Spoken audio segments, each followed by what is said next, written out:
François Hollande à Berlin pour un conseil des ministres franco-allemands. Après la défaite électorale dimanche du PS, le président va devoir rassurer Angela Merkel sur le maintien du cap des réformes pour assainir les finances publiques de la France. Ce 17e conseil des ministres franco-allemands doit faire avancer plusieurs projets, notamment en matière d'industrie et de défense. Le nucléaire iranien sera sans nul doute au cœur des discussions alors que les négociations pour un accord s'achèvent aujourd'hui à Lausanne.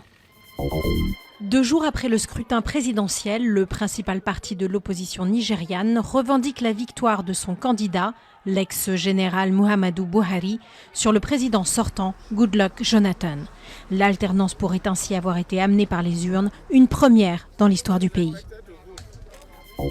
La Turquie, victime d'une coupure d'électricité sans précédent depuis 15 ans, une vingtaine de provinces ont été affectées. À Istanbul et Ankara, le trafic du métro a été brièvement interrompu.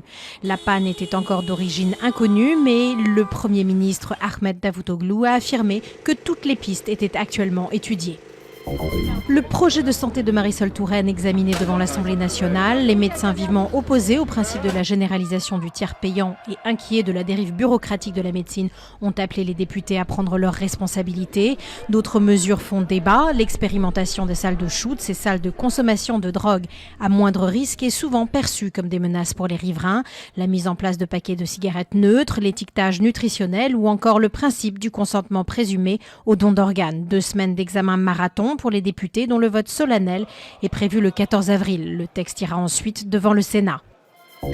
Alors que l'avion expérimental Solar Impulse 2 a entamé le pari fou d'un tour du monde en 12 étapes, propulsé uniquement à l'énergie solaire, à Paris, son prototype est livré au regard des curieux. Une partie de la façade vitrée de la Cité des Sciences et de l'Industrie a même dû être démontée pour accueillir jusqu'en décembre 2016 ce géant des airs.